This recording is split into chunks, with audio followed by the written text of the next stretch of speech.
하나님의 말씀 신명기 19장 1절에서 7절까지의 말씀입니다.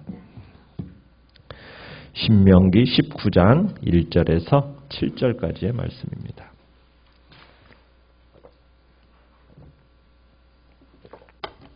신명기 19장 1절입니다.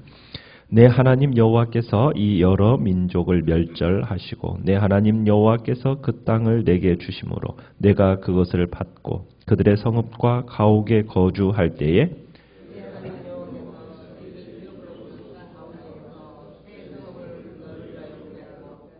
내 하나님 여호와께서 내게 기업으로 주시는 땅 전체를 세 구역으로 나누어 길을 닫고 모든 살인자를 그 성읍으로 도피하게 하라.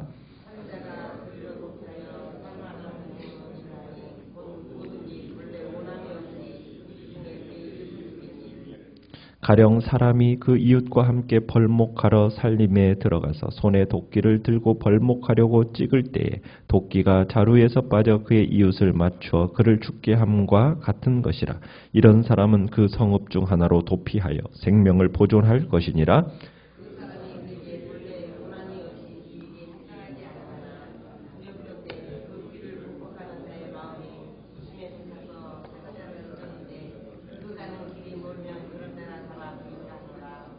같이 읽습니다. 그러므로 내가 내게 명령하기를 새 성읍을 너를 위하여 구별하라 하노라. 아멘. 오늘 말씀의 제목은 용서받은 자가 해야 할 용서라는 제목으로 말씀을 나눕니다. 오늘 본문이 언급하는 도피성 제도, 이 도피성 제도라는 것은 하나님이 요구하신 제도입니다. 뿐만 아니라 이스라엘 사람들이 자신들에게 주는 선물이기도 합니다. 왜냐하면 이 도피성이라는 것은 공동체에 속한 사람들이 본의 아니게 실수로 혹은 사고로 사람을 죽였을 때 그들에게 피난처를 제공할 수가 있기 때문입니다. 고대 근동에서는 일반적으로 어떤 범죄 사실에 대해서는 동해복수법이 적용이 되었습니다. 동해복수법이라는 것은 우리가 19장 21절에 보면은 이렇게 나와 있는데 생명에는 생명으로, 눈에는 눈으로, 이는 이로, 손에는 손으로, 발에는 발로.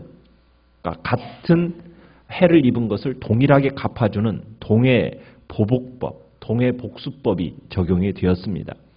이스라엘 사회에서도 이것이 예외가 아니었습니다. 따라서 사람을 죽인 자는 마땅히 죽어야만 했던 거예요.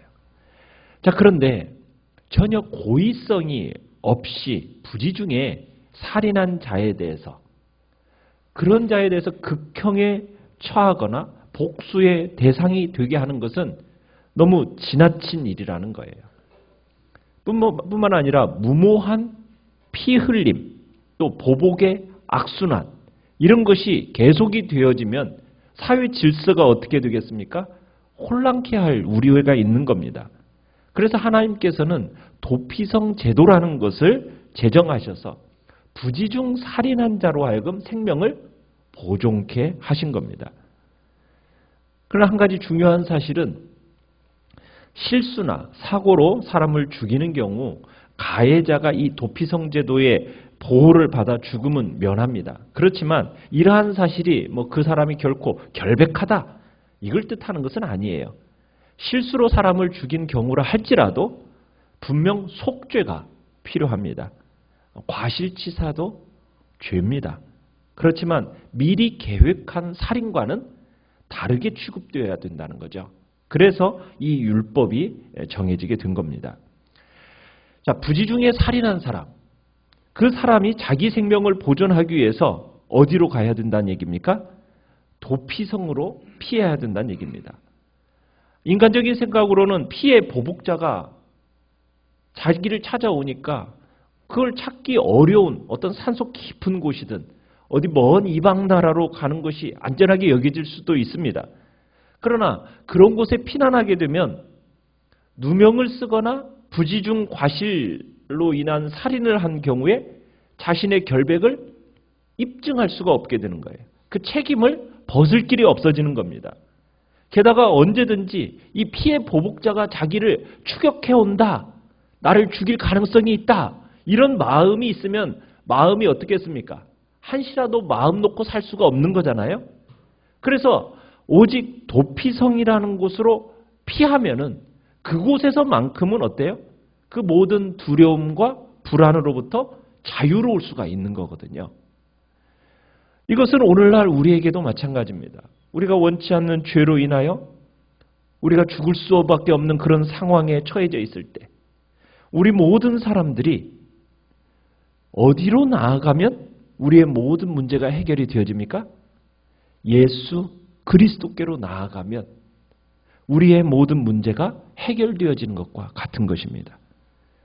우리 모든 인간들은 죄 앞에서 죄로 인한 죽음 앞에 우리는 불안해합니다. 고통스러워합니다. 그러면서도 우리는 스스로 아무것도 할 수 있는 게 없어요.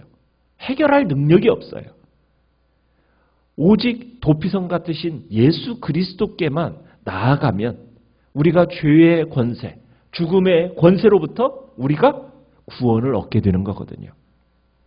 우리의 모든 인생은 도피성 없이는 이 죄의 정죄를 받을 수밖에 없고요. 영원한 죽음에 처해질 수밖에 없는 거예요. 죄범한 인생에게 있어서 이 율법의 정죄, 이 죽음이라는 것은 불가항력적인 것이거든요. 그래서 우리 인생이 정말 인생에게 죄와 사망의 권세에서 구원할 도피성, 이 도피성이 필요한데 하나님께서 그 도피성으로 누구를요? 예수 그리스도를 우리를 죄와 사망의 권세에서 구원하시기 위해서 마련해 주신 유일한 도피성, 바로 예수 그리스도이십니다. 그래서 우리가 우리의 영혼의 유일한 도피성이 되신 예수 그리스도를 더욱 온전히 의지할 때 우리가 구원을 얻게 되고 참된 평안을 얻게 되는 겁니다. 자, 이 도피성은 총 6개예요. 요단강 동쪽 편에 3개, 그 다음에 요단강 서쪽 편에 3개를 두도록 했습니다. 2절에 보시면은 너희 가운데 기업으로 주신 땅에서 새 성읍을 위하여 너희를 위하여 구별하라 이렇게 되어 있지 않습니까? 7절에도 내가 내게 명령하기를 새 성읍을 너를 위하여 구별하라. 여기에서는 이미 요단강 동쪽에 있는 세 곳은 이미 정해져 있었기 때문에 오늘 본문에서는 요단강 서쪽에 있는 세 곳을 지금 이야기하고 있는 겁니다. 자, 그러면서 3절에 보시면은 이스라엘이 요단강을 건너면은 이 가나안 땅을 세 영역으로 구분하고서는 도피성으로 가는 길을 어떻게 해놓으라고요? 닦아라고 얘기합니다. 닦으라고. 도피성으로 가는 길을 닦아두라. 도피성의 접근이 용이하도록 가는 길을 잘 만들어 놓으라는 뜻입니다. 이스라엘 어느 곳에서든지 이 도피성으로 신속하게 갈 수 있도록 거리를 재어서 일정한 간격으로 그 도피성을 두라는 뜻도 됩니다. 그래서 도피성은 어디에 사는 누구든지 쉽게 접근할 수 있는 위치에 있어야 한다는 거예요. 그러니까 도망자가 도피성으로 가는 도중에 이 복수심에 불타는 이 죽은 자의 친족들에게 붙잡혀서 보복당할 일이 있기 때문에 보복당하는 일을 최대한으로 예방하기 위해서 이 도피성을 가장 가까운 일정한 간격으로 딱 재놓고 이 일을 최대한 예방하려고 한 겁니다. 그래서 실제로 이 도피성, 6 도피성들의 위치를 보면은 이스라엘 전 지역에 있어서 일정하게 분산이 되어 있습니다. 그래서 어느 지역에서든지 쉽게 접근할 수 있도록 한 거예요. 유대 전승에 따르면은 당시 도피성에 이르는 도로의 폭이 약 14m 가량의 가장 큰 어떻게 보면은 길이었다고 그래요. 거기다가 일정한 지점마다 방향의 표시를 딱 편말로 세워놔가지고 거기에는 도피성 이렇게 기록한 큰 글자를 새겨놓았다고 합니다. 누구든지 쉽게 그 길을 찾을 수 있도록 하기 위해서. 마찬가지로 우리 인생의 영혼의 도피성, 곧 구원의 길은 우리의 멀리 있습니까? 가까이 있습니까? 가까이에 있습니다. 사람은 누구나 구원에 이르기를 원해요. 그러나 많은 사람들은 그 구원의 길을 알지 못하고 또 그것이 멀리 있는 것처럼 생각을 합니다. 어떤 사람들은 구원을 받기 위해서 자신이 극한 고행을 해야 된다고, 속세를 등지고 산으로 들어가 수행해야 된다고, 그래야 얻을 수 있는 것처럼 생각을 하는 경향이 있어요. 또 어떤 사람들은 금욕적인 생활을 해서 또 선행의 방법으로 이룰 수 있다고 생각을 합니다. 그래서 구원의 길이 마치 멀고도 먼 길, 험난하기 그지없는 길이라고 생각하는 경향들이 있어요. 그러나 그렇게 해서만이라도 구원에 이른다면 얼마나 좋겠지만 인간적인 방법으로는 그 구원에 다다를 수 있는 방법이 없습니다. 그 길이 없어요. 그런데 이 구원의 길은 결코 먼 곳에 있는 게 아니에요. 인간적인 방법으로 구원에 이를 수 없지만 하나님께서 우리를 예배해 두신, 하나님께서 우리를 예배해 놓으신, 우리를 위하여 예배해 두신 그 구원의 길은 우리 가까이에 있습니다. 그 길은 넓고 환한 복된 길입니다.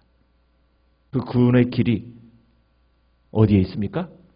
바로 예수 그리스도가 우리의 구원에 참된 길이 되시는 겁니다.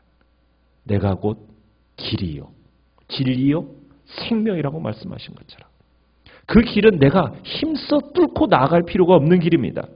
이미 주님이 친히 닦아놓으셔서 누구든지 그 길을 통하면 구원에 이를 수 있도록 하나님이 만들어 놓으신 길입니다. 우리가 그 구원의 길에 이르려면 다른 거 필요 없습니다. 오직 예수 그리스도 그분을 믿고 그분을 나의 영혼의 구주로 받아들이기만 하면 되는 겁니다. 여기에는 다른 어떤 노력이 요구되어지지 않습니다. 이 믿음의 길에는 어떤 율법의 온갖 행위를 통해서 나를 깨끗하게 해야만이 되어지는 것도 아닙니다. 어떤 노력의 일체가 필요하지 않습니다. 부지중 살인한 자가 오직 닦여진 길, 잘 닦여진 길, 그 길로 나아가 도피성이 이 어디라고 쓰여져 있는 그 표지판만 바라보고 나아가면 되었듯이 우리에게 있어서도 다른 거 필요 없어요. 잘 하나님이 닦아놓으신 그 구원의 길을 우리들이 그 길을 향하여 나아가고 예수 그리스도라는 그 이름, 그분을 바라보면서 믿음을 가지고 나아가면 구원함에 이르게 된다는 거예요. 구원의 길은 먼 데 있지 않습니다. 험난하지 않습니다. 이미 하나님께서 닦아놓으신 복된 길, 예수 그리스도의 그 십자가 길, 그 길 하나뿐이라는 것을 우리가 기억하면서 하나님이 우리를 구원하시기 위해서 그리스도를 이 땅에 보내주셨고 그 외에 다른 길은 구원의 길로 주신 일이 없음을 기억하면서 오늘도 우리가 정말 우리의 죄와 허물들이 용서되어질 수 있는 유일한 도피성이 되신 예수 그리스도 그분에게로 나아가시길 바랍니다. 주님의 끝없는 용서와 주님의 끝없는 자비를 경험하시고 내가 받은 그 자비와 용서를 내가 또한 베풀어 나가고 흘러내려서 참으로 주님 안에서 내가 받은 용서와 사랑을 기억하고 나를 때로는 참으로 용서할 수 없는 자들을 때로는 용서하는 복된 자리에 또한 우리들이 서기를 간절히 바랍니다. 오늘도 하나님의 은혜 안에서 우리의 삶을 주께서 선하게 이끌어달라고 위해서 기도하시고요. 연약한 지체들을 위해서 기도해 주시고 오늘 경기 중로의 연합회 여전도의 모임이 저희 교회에 있습니다. 그 안에 풍성함의 은혜들을 놓고 기도해 주시기 바랍니다. 이 시간